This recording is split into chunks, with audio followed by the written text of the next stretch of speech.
Hi, and welcome to TerraceTruthTalkin. I'm Joanna Bonaro, and I am so thrilled to have as our guest today, Jean Naggar. Jean Naggar is whom I call a weaver of words and worlds. She's an extraordinary woman who's led an extraordinary life, and I consider her a true Renaissance woman because she has many accomplishments. Jean is an accomplished writer, editor, and translator. She established the Jean V. Naggar Literary Agency in 1978 in New York City. And she's been responsible for selling, and I'm minimizing this right now, I'm telling you, she's done so much. She has been responsible for selling a wide range of award-winning titles and best-selling books in both fiction and nonfiction. She's been a keynote speaker and given workshops at many writers' conferences throughout the United States. She is a member of the International Women's Forum, the Women's Media Group, PEN, and the AAR, Association of Authors Representatives. It's also very important for our discussions today for everyone to know that Jean was born in Alexandria, Egypt, and grew up in Cairo and attended school in England. And she and her family left Egypt in 1957 following the Suez Canal Crisis. And what is wonderful for our fulgent years, and as a role model, she wrote her first novel at the tender age of 81. Bravo, Jean! If that isn't inspiring, I don't know what is. So she's a great role model for our podcast about living a fulfilling life in your fulgent years. And I'd also like to say that if you'd like to find out, I wanted to put this at the beginning as opposed to the end, more about Jean Massari Naggar's family. Massari, sorry. Jean Massari Naggar's family. There's a wonderful book called Out of Egypt, Celebrating Egyptian Jewish Heritage at Cherith, Israel. So welcome, Jean. Thank you. I'm delighted to be here. Yes, we're glad to have you.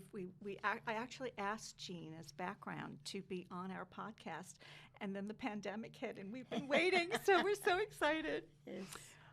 But we have a lot of categories to cover today, so a lot of topics. So I'll ask you.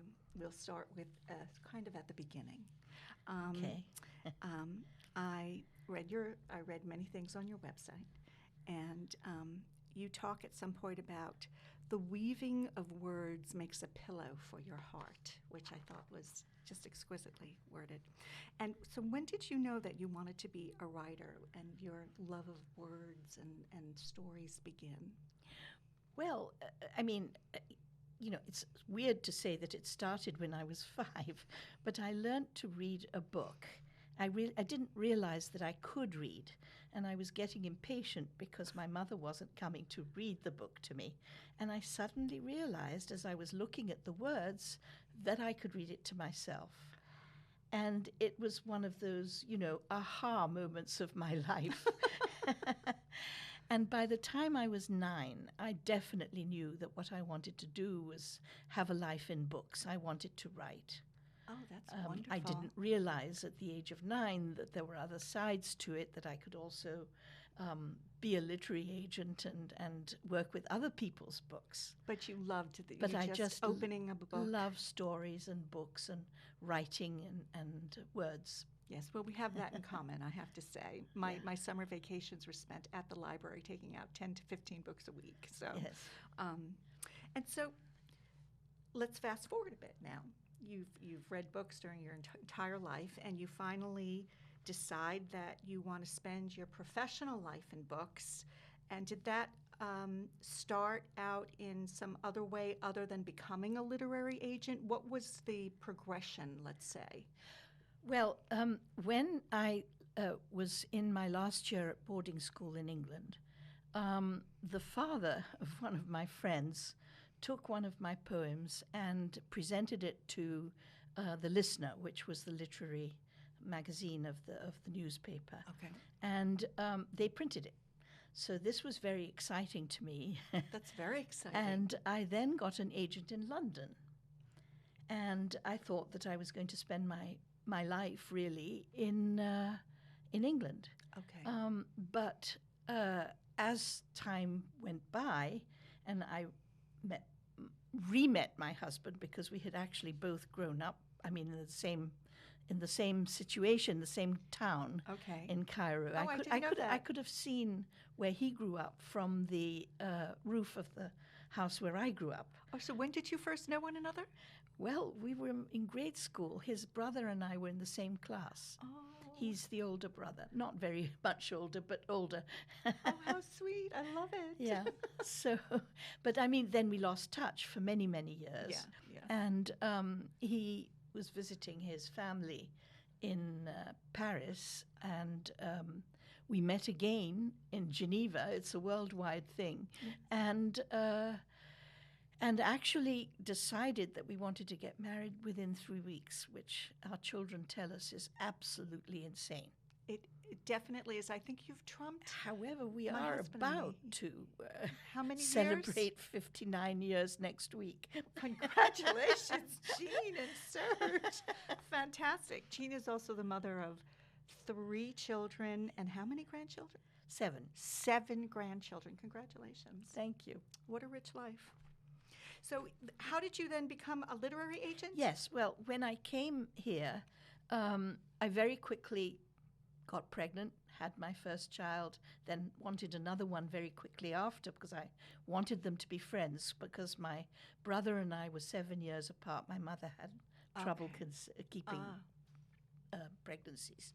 And so I wanted my eldest child to have another child to be friends with. Sure. And so I did that. And as they got a little bit older, I realized that, they were going to go to school. There were many, many expenses, and I should think about doing something besides being a mother. Okay.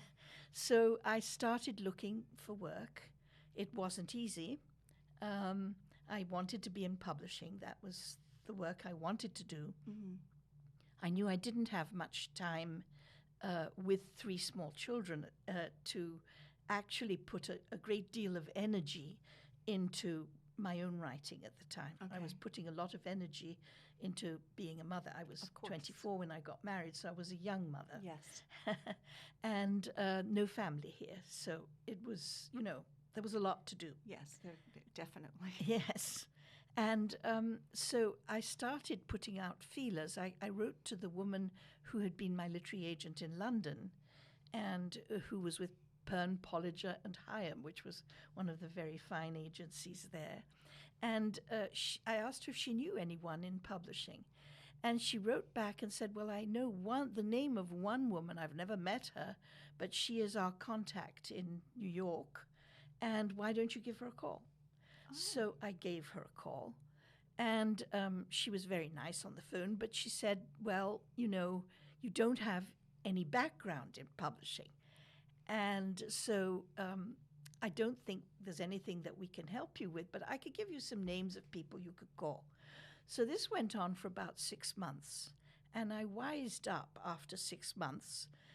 And well, it can be discouraging, but you also kept on. Oh, I did keep on. Yes. Because my husband was a wonderful support in this. I mean, he said to me, what's the worst that anyone could say to you? And I said, no. No. And he said, how terrible is that? You don't even know the person. That's wonderful. So I kept on. And 6 months later, I actually was speaking to someone, and it suddenly struck me how insane it was that they kept saying I couldn't get a start in publishing if I had never been in publishing. I know. It's crazy. But it took me 6 months to get there. And so I said that to the woman I was talking to, who was an assistant managing editor. And she started to laugh. I said, look, I have to start somewhere. Anyway, that was the beginning of the different... I worked freelance in publishing for quite a while. Okay. And then you just kept on going. Kept on going, yes. And then, well, this wasn't on part of it. I'm interested in what you just said, and I didn't know this, so I'm going to ask this question. Then how did you decide to open up your own agency? Well, that's a major endeavor. That was not actually a decision I made. Really? Yes. I was working as a senior editor for a small but very prestigious company called Live Right, which after 2 years became sold to W. Norton and became an imprint of Norton. And I mean, they had an absolutely incredible list. Faulkner, E.B. White. I mean, they just had an incredible list, and it was a wonderful experience for me. Very small company, lots of room to learn. Okay. And so suddenly they decided they were going to sell the company, and I started looking for a job. And everywhere I turned, people said to me, but you don't really have much experience. I'd only been working in-house for a couple of years. Okay.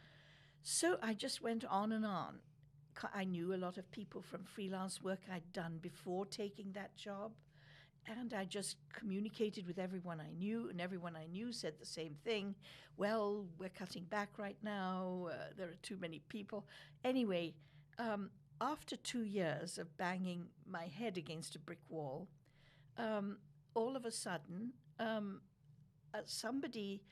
I spoke to another literary agent, Elaine Markson, who was a wonderful person.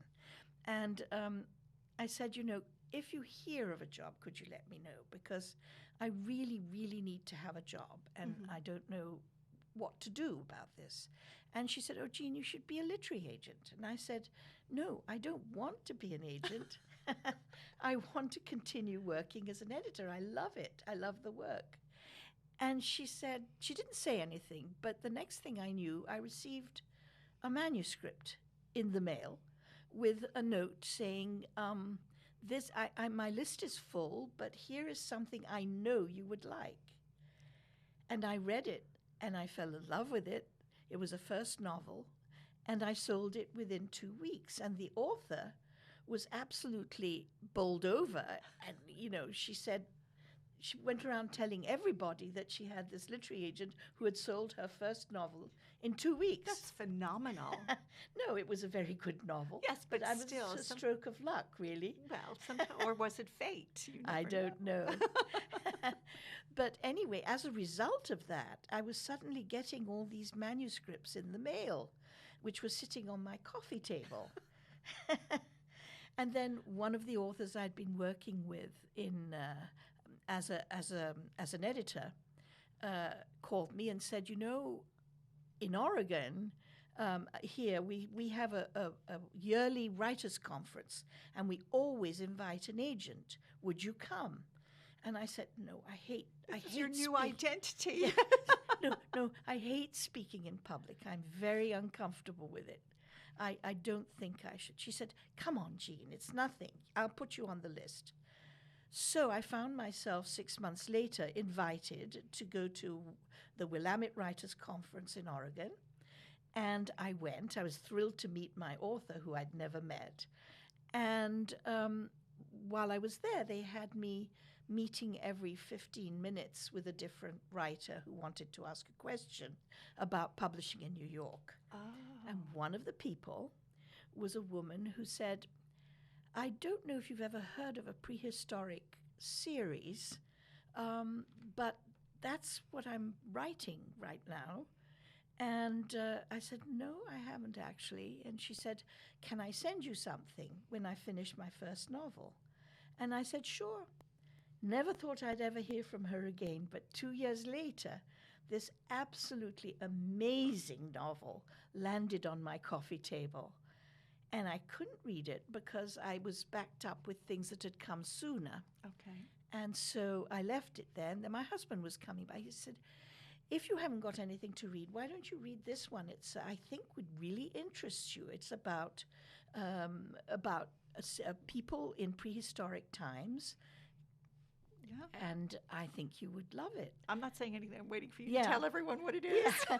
So he sort of disappeared for 3 weeks. And then he came back and he said to me, look, I don't want to tell you how to run your business, but if I were you, I would put aside everything else and read this one next because it's absolutely wonderful. Mm.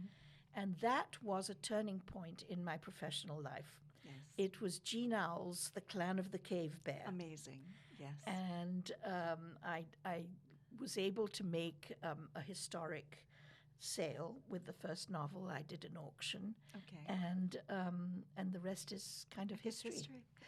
It's just so interesting because later on I was going to ask you a question about destiny and coincidence. Yes. And we'll talk later on about that as it involves the novel we'll discuss, Footprints on the Heart. But it's just amazing how your life in some way is an example of almost, you were going down the river and there were all these trajectories, but the current was taking you somewhere. That's right. Yeah. Yes, it Yeah. was. But on the other hand, I was rowing. Yes, of course. Yes, yes. We're also talking about initiative and hard work and determination. Yes. So, but it's still interesting when you hear about a confluence of events, and then you just take it by the bull by the horns and you go with it, and Yeah. it leads to today where you are now, such an accomplished Yes. editor and writer. Well, it So- was actually a really wonderful thing. Yeah. Because not only did I absolutely love the novel, so I mean it was just a thrill to be working with it, but I also grew to know and love the author, and we became very good friends over the years, the two couples. Well, And- I'm sure as an editor that you've been, and also as a literary agent, I would think the writing editor literary agent relationship is very personal, and you do develop It these is. strong relationships, these long-term relationships that you value not only for people's talent and as a business associate, but also as an individual. You see the warmth and Yes. humanity behind people. Yes, What makes them she tick. really is a very exceptional woman. Yeah. What a great story. And I didn't even have that on my list of questions. So let's now talk about becoming a writer. Yes. And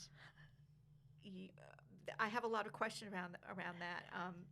We can go back and forth, but I guess for me, I wanted to know, how did it feel now to be on the other end of the spectrum? Now you are the writer, you are being assessed, you're being reviewed and interviewed. As much as it was your world and you were aware of it, it's just like if somebody says, oh, I want to act, and I've been to the theater, but then you're up on stage and you have to do it yourself. What happens? Like, what happened to you? Like, what were your feelings? Well, it was very exciting. Yeah. When I wrote Sipping from the Nile, I did not think I was writing for publication. I wrote it over a period of about 6 or 7 years, right after I had my first 2 grandchildren. And I wanted them to know the life that I'd grown up into, because it was a very different life from the life they were leading in New York City. Yes. And so I wrote about my grandparents, I wrote about various things. And it was only when a friend in publishing read some of it and said, wow, you really should publish this, it's fascinating, that I began to think of it in terms of the thing that I was writing, because what I always wanted to write was fiction. Interesting. Okay. All right. So I want to go back and forth, and we are going to touch about your life and leaving Egypt and what caused that and the impact it had on your life. But I did want to ask you, in your blog, Jean has a wonderful website, jeannaggar.com, which we'll review again later in closing. But in your blog, you talk about your first live event for Footprints on the Heart, which is Jean's novel, at the Players Club here in New York City. And you said, and I'm quoting you, your legs were wobbling, but then you began to enjoy yourself. What was that like? Is that a highlight in your journey as a novelist presenting? And Yes, have you warmed up to doing those types of events now? I finally felt like a real writer. Okay. I mean, I had loved helping everyone who was a writer, get published. It was I never regretted any of that. It was wonderful. I loved it.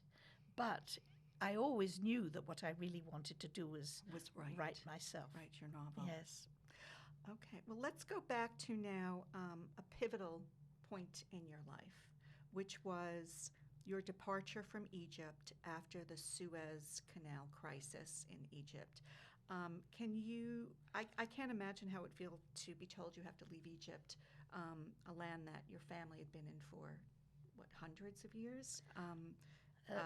Never to return to Over your homeland. 200, almost 300 years. So if you could remind everyone what that Suez Canal Crisis was about, and then how it impacted your life. Yeah, okay. The Suez Crisis came about because because Nasser had decided to block the passage in the Suez Canal, which was a very important passage through the canal to get to the other side. Right. And so, sorry, I'm blanking out right now. Oh, So then what happened was the French and the English and the Yeah. Americans and the Israelis. and the Israelis Yes, decided they to try decided to basically make a military thing. to fight it. Yes. And unfortunately, And because it of did not, international pressure, I believe, because of actually Dulles in America, okay. who stopped them. Oh. And then got it through the UN, and the UN stopped them. And we in Egypt, my father's family was a prominent banking family, and the house we lived in was big and on the borders of the Nile, and so my parents were very, very worried about what to do. They had a 9-year-old and a 19-year-old, and my brother, who was in the middle, was in boarding school in England. And we had come back from vacation, and suddenly this all blew up. Because Nasser then decided that that anyone of Jewish heritage had to leave That was Egypt. exactly right. That's what happened. There's a guy who came to where we were having, actually, I remember, lemonade in the garden. And we didn't know who he was, but they let him in, and he came to us in the garden. And he said to my father, you are going to have to leave within 24 hours. And my father said, what do you mean? We were Italian, so it was certainly not because we were British, French, Right. or Israeli. Right. So my father said, what do you mean leave? We've been living here for almost 300 years. How long have you been living in Cairo? And he said, oh, not very long. I came from the Sudan about 50 years ago. And my father said, well, we live here, and there's no way that we need to leave. How does one process that? Yeah. Yes. However, when the man left, there was a flurry of anxiety, and should we pack suitcases? And we did, and a whole big thing. Right. In the meantime, we were lucky in that the UN took it up and said, that there was too much of this getting rid of the Jews, which is what they were doing. Yes. And so the guy came back. He had sent my father to get the exit passport from the street that was named after his father, Joseph Masseri. Okay. One of those little ironies. Yes, it is. Anyway. Well, that's interesting. Well, that's, I can see how that would completely affect the trajectory of your life. It did. Yes. Absolutely. We left. We didn't leave immediately. We left 9 months later or 8 months later. And my father's family they were very interconnected with both families, with Europe and even America. And so we went to Europe. All our family was there. They hadn't come back from vacation. And so we my father was looking around trying to see what he could do, having left everything behind, and his whole background, his whole family. And it's like your identity. Yes, is and his pulled mother the rug and out from under you. his sister, and Yeah. People who couldn't travel easily. And so anyway, he began to try to build a new life. And in the meantime, the idea was that my sister would go to a boarding school, and I would go to college, which I'd always wanted to do. But coming from a fairly, how can I put it, conservative family, the idea of a girl going to Oxford or Cambridge was absolutely out of any kind of possibility. Okay. So I was thrilled to bits because I did go. I went to London University and I had a wonderful time. Right. And so that all changed from Egypt to other possibilities. Yes. And then about a year after I left college, I met my husband, and Again. within a period of 3 weeks, we got engaged, but we didn't announce it for a while. And then my mother and I came to New York.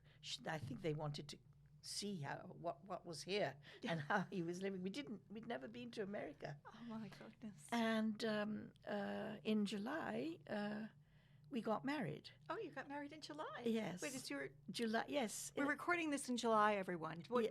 When is your anniversary? The 15th. That's my birthday. Oh, really? Oh, my goodness. Another coincidence. Yes, there you go.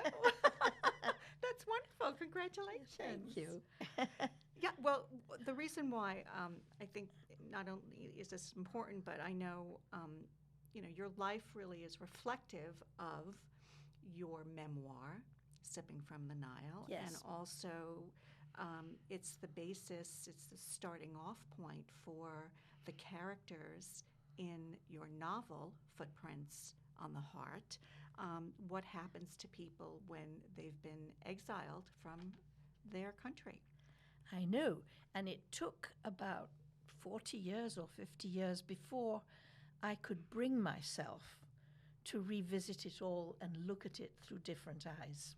Well, that leads me to my question about Sipping from the Nile, which is a memoir about your golden life in Cairo as an Egyptian Jewish family before you were forced to leave for these political reasons.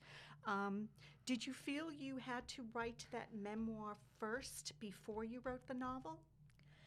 Well, I didn't really have time to write. Okay. I was very engaged in the literary agency, which was doing, a lot of business. Okay.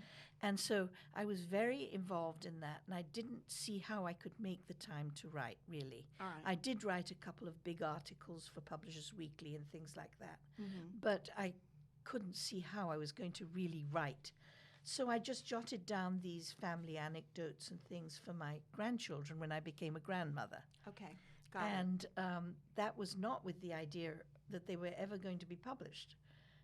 But they became Sipping from the Nile, obviously edited and changed. Which is in book form and also narrated by Yes. you, which is wonderful, Well, I'm going to be starting on the narration of Footprints on the Heart next week. Wonderful. So we can have that to look forward to, Yes. too. Well, let me ask you this. I think you've answered one of my questions about when you felt you were ready to write Footprints on the Heart, because it just seemed like an evolution. So it wasn't like when you were ready necessarily to write it. No. Right. But It was when I was ready to step back somewhat from Yes. running the agency. And my daughter now runs it. yes. Which, When I was reading Footprints on the Heart, which I've read 3 times, by the way. If you look at the novel, it's highlighted and I am underlined, and truly honored. there are certain themes that I think are reflective of your life experience and experienced in the characters. And one of the characters later on in the novel of Footprints on the Heart is a peripatetic character, and he states, I need to go where the tide of life carries me. And that just struck me. I just got chills. Because of the transitions in your life and the countries you've lived in and the difficulties, is that now part of your philosophy? Your life philosophy? I need to go where the tide of life carries me? How is that incorporated or exemplified or mirrored for you? I think I do. I mean, I think everyone in a way does need to go where the tide of life takes them. Mm-hmm. The question is, are you going to fight it, or are you going to let yourself go with it? Yes. And I think a lot of, I think going with it has given me a very interesting life. very interesting, but it also shows it shows the resiliency not only of the human spirit but of your life, and then also the various characters in your novels. The characters in the novel are very loosely based on many people whose lives I heard about or I knew. And so that I really wanted to show how complicated it is to leave your home behind. Yes. And how complicated it is to reinvent yourself. Yes. There are, and that's exemplified in the experiences of the characters in Footprints on the Heart. One of the characters at the end of the novel, I'm not going to give any of it away, but his name is Saul, and he was one of the characters who thrived. Yes. He took the bull by the horns. He came to America, and he saw possibility. He saw the possibility. And I have to read this because it's just so beautiful. He says at one point, we cannot see the patterns that our lives create in the world or the ways in which our lives impact others. We carry in ourselves the dreams and choices of myriad voices, and the chorus of their song makes us who we are. And when I read that, there's such wisdom in that. And I said to myself, well, I have to ask Jean then. What are the patterns that you feel have been created in your life based upon this experience of this exodus and having to leave? Do you see any patterns in your life? Well, as a Jewish person, and not a Jewish person born in America, where a lot of people kind of felt this was it and they were here and it was okay, I guess I always always knew, because my father was terrific about telling stories about the past and past relatives and everything. I knew the history of the family. I knew they'd been kicked out of Spain in the late 1400s. Oh. And they'd gone to Livorno in Italy. And then one of my grandfather's ancestors crossed the Mediterranean and settled in Egypt and built a fantastic life there. So I kind of really knew in a very, very basic way that nothing was certain. I still know that.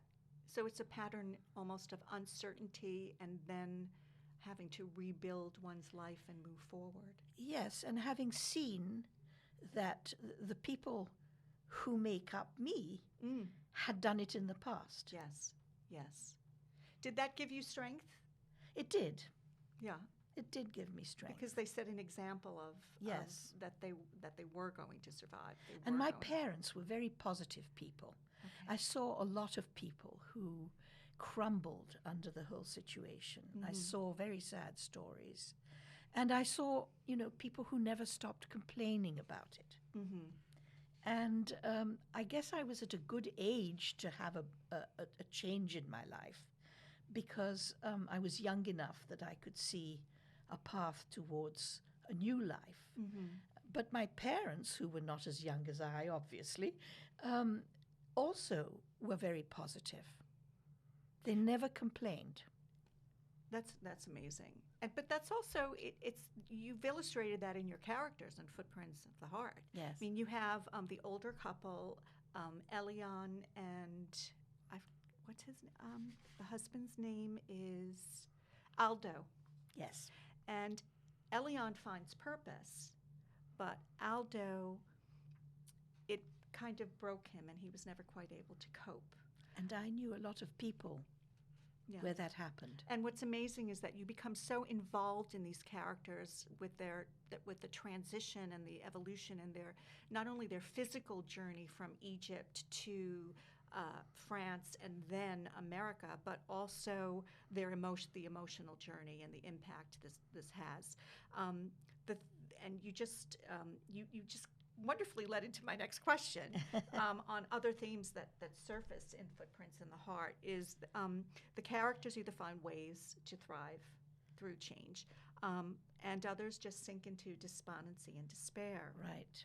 And there's a central character. She's a young Muslim girl who is adopted into the United States, and her name starts out as Jamila, which is a beautiful name, and then becomes Jasmine. She becomes a supermodel and very successful. And at the end of the novel, she states, so many people whose lives, this is from Jean's novel, by the way. This is this is what she wrote, not what I wrote. So many people whose lives are touched by tragedy or political circumstances seem to have been able to pick themselves up and move on, but others sink and drown in the aftermath. So what message do you want to leave your readers after they read Footprints on the Heart? What are you trying to tell them based upon what's happening with these characters? Well, I think it's the need for some resilience.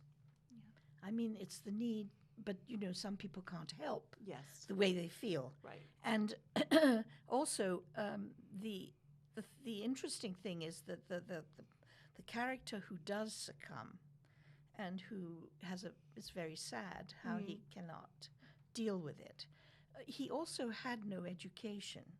No, he had a regular education, but he had no higher education. And so he had no tools with which to build another life because he had grown up in very comfortable circumstances. And so never felt the need really to fight for who he was or the life he was leading. But the reality of his circumstances in Egypt, he didn't necessitate him doing that either. That's exactly right. Yes. And that was the case for a lot of people. Yeah. So it's not only resiliency, but it's also education. Very important. Yes. Yes, my parents always said that to me. They were right.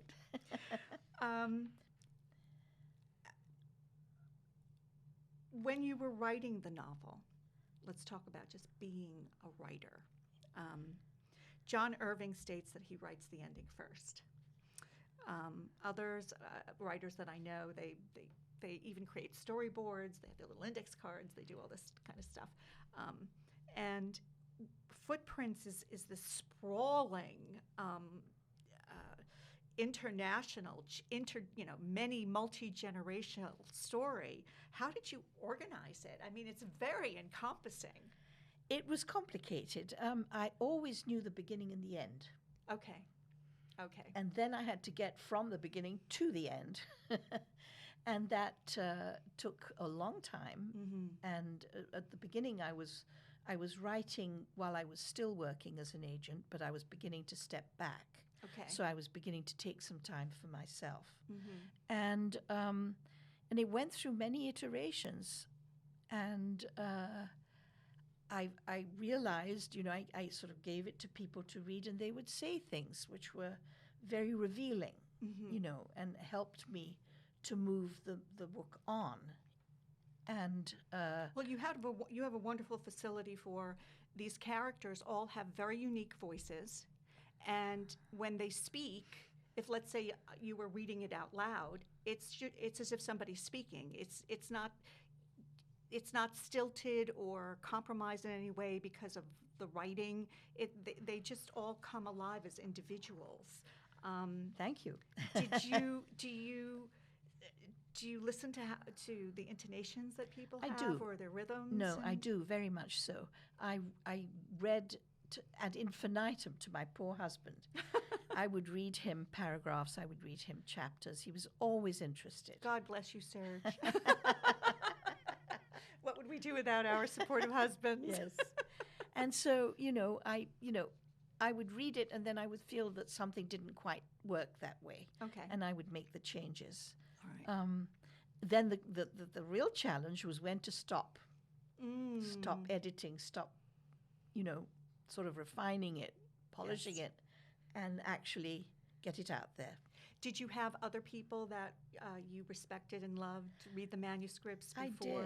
I did. There were I had a couple of really good friends from publishing who read it and who said it's wonderful. Would give you their they loved insights. it. Yeah. They loved it. Yeah, the characters are just it's so satisfying to find that people really enjoyed it. Well, because in some characters you project. One projects oneself. Yes. And you identify. But you can also, they're so well developed and multidimensional that you literally can identify with more than one. Sometimes I read a novel and, you identify with whomever and that's it. That's the person you identify with. But the experiences, positive, negative, however, whatever is happening, every once in a while you'll be reading and their experience and what they say and how they say it. It's just like this aha moment and you're like, oh, yeah, I identify with that too. And it's the completely different character than maybe perhaps it somebody comes else. with writing with age. I mean, I never thought that I would be writing my first novel in my late 70s and 80s. Extraordinary. Yeah, I think it's wonderful. That's wonderful. But I think probably it does give you some insights. Yeah. So I guess my point also for everyone who's listening is when you're reading this book, I think you're going to find a lot of yourself in it as you read it. And that's always, it's illuminating, but it's also makes you feel, I don't know how to explain it. You just feel like you've got a friend that you're in your hands when you're reading this book. So I don't know if that made sense, but that's how I felt. Thank you. Your characters and footprints wind up with intersecting lives because of coincidence, and there's coincidence even when you're talking about meeting up Serge again. So yes, in your absolutely. life. So Saul, again one of my favorite characters, he thrives and asks at one point, "Do you believe in coincidence?" I mean, he actually asked that question.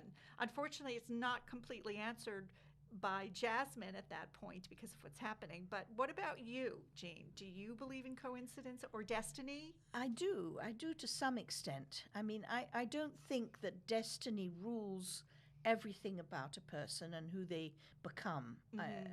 I think that you can refine destiny, if you like. Okay.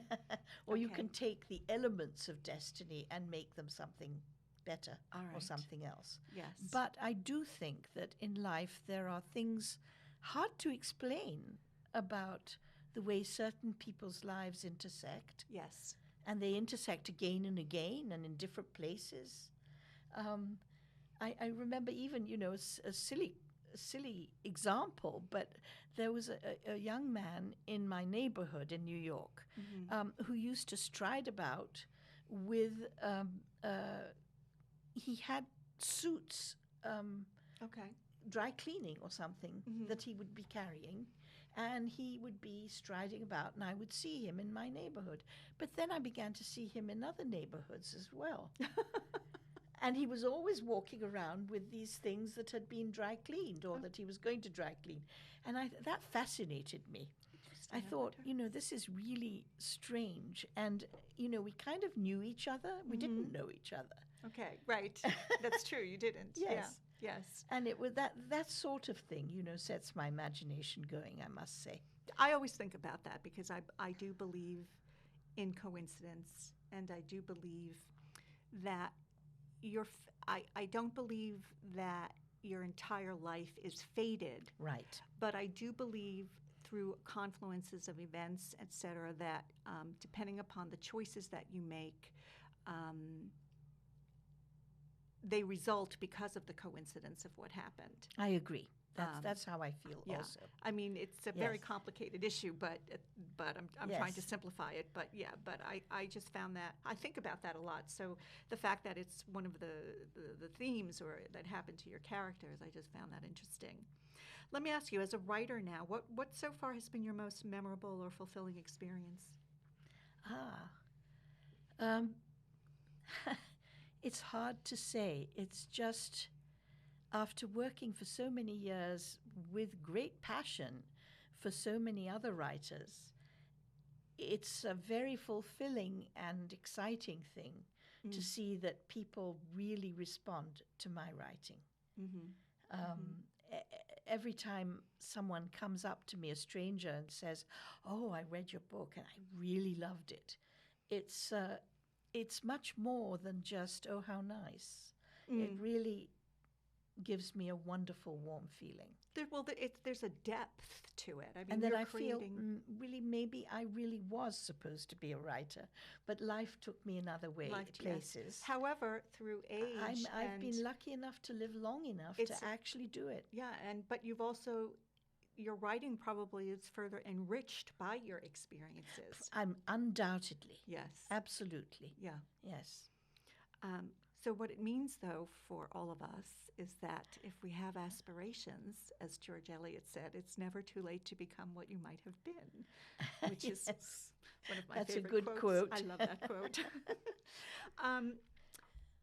This book is so vast and as I said before, multi-generational and all, and it's so descriptive, and there's so many countries and experiences and timelines. I just thought it would make a great series. I would love that. Is anyone interested in pursuing that? Or, I have haven't you had discussed any. that with your I haven't had any agents? bites. No. It's Of course, it there's will so be many wonderful. I mean, as an actress, I'm looking at it and I'm saying, oh my God, these characters would be wonderful to portray. So The problem is that it is in so many different places. Although I'm watching so many wonderful series that are set in the Middle East, and I think and there are ways maybe around the that time, also. maybe the time will come for it. I mean, but It sort of got a little bit stopped in its tracks with the pandemic. yes, yeah, a lot of things. So a lot of things kind of slowed down and didn't happen. But it doesn't mean they never will. Well, if there are any entertainment executives listening to this podcast right now, I highly suggest you read Footprints on the Heart and consider making this into a series, because I think you would have a vast audience. And that's what I will say on that matter. Thank you. What advice, as we're talking about women who listen to this podcast, basically the demographics between like 45 and like 80, really looking to lead a fulfilling life and are looking at different avenues, what advice would you give listeners about starting a new endeavor later on in life? Well, I think you should never give up on your dreams. And I always dreamed of being a writer. When I was 9, I wrote a letter to Enid Blyton, who was a British author for children, who I absolutely adored. I loved her books. I read all of them, and she wrote hundreds of books, Enid Blyton. And I sent her, she had a magazine called Sunny Stories, which published stories by young people. So I sent her a story, and I said, would you want to publish it in Sunny Stories? And I still have the postcard that she hand wrote back saying, no, unfortunately, Sunny Stories no longer exists. It had bitten the dust. But I think you're very talented and you should pursue this. What a wonderful letter to get. So a personalized I have it. letter when you're 9. Yes. I know. It was so exciting. That is. And that's a legacy to show your grandchildren, too. Exactly. Right? Exactly. Yes. What resources are there for women who are interested in writing a novel? Or can you just give anyone some advice if they're looking to start? Or it's not like somebody starts and says, oh, I'm going to write a novel. But I mean people who are... Well, you have to have something you really want to write about. You can't just... Well, I don't think you can just construct it out of nothing. You have to care about something enough to want to share it with people. And that's really where it begins. Okay. And what are your plans for the future? Can we expect another novel? I do have a novel in my mind, and actually have some notes and things. I don't know if I'll get to live so long. Oh, yes, you will. You look perfectly healthy here, sitting right next to me, Jean. We're going to demand it of you. Well, are you writing every day now, or are you finding... No, not every day. There are problems. You've got, you've got other responsibilities and all. Who are your top fave writers? Let's say just 2, because I'm sure you have around 20. Yeah, so we're going to have to wrap this up. But we're towards the end here, so perfect timing. Well, one of the novels that will always be one of my absolute favorite novels is The Clan of the Cave Bear. Yes. Not just because of where it led me, but because I cried when I got to the end. Oh. It was such a wonderful novel. And, then the rest of the series followed on. Okay. But that really is one that I cared about a lot. When I was younger, I loved Anne of Green Gables. And I loved, I guess, novels where young women or women kind of decided that they were going to make life work for them, even when they grew up in areas that didn't. Or difficult circumstances. Yeah, right. Yeah. It's very uplifting. Well, I think we have to wrap this up. So I would like to say that in August, to use a descriptive sentence from the opening of your novel, Footprints on the Heart, the days in August, the days will be sultry with a fierce sun shimmering and blazing. So as a result of that, I highly recommend that you either listen or read Sipping from the Nile, which is Jean's memoir, and reading the novel Footprints on the Heart, which we've touched on here. I think you'll be transported and enchanted. You can visit Jean's website and your blog, which is very interesting. Jean writes very well. She's very descriptive. I mean, some of her blogs, when she's just talking about the rain or the snow on the street where she lived, it's just so evocative.